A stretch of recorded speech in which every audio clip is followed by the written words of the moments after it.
Inyang June 23 Lunes, agad ng pepalinis, Malabanyas, Barangay Kapitana, Luz Nava.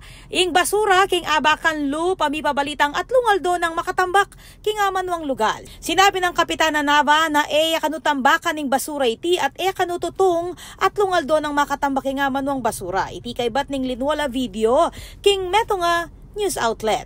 Tingnan nyo naman po ang basura nakatambak dito. Hindi po natin according sa mga na-interview natin, 3 araw na po ang basurang ito at hindi pa kinukuha ng barangay. Kukulay chay Kapitana Nava, kareg residente na tatambaking basura king lele na ning dalan. Mamasala na mo naman ning kapitan na 3 beses king parumingguing pamangwang basura king amanwang lugal. Palwal la kanong pasibayong schedule ning pamangulektang basura king mabilog a barangay para king kebalwan dareng ganaganang residente. At tatandanan na ing barangay Malabanyas ing kinilalang malinis sa barangay inyang milaba sa Banua king ligligan penimuna ning lokal a gobyerno ning Angeles. Ako po Patricia Mamangon para King News Force Pampanga.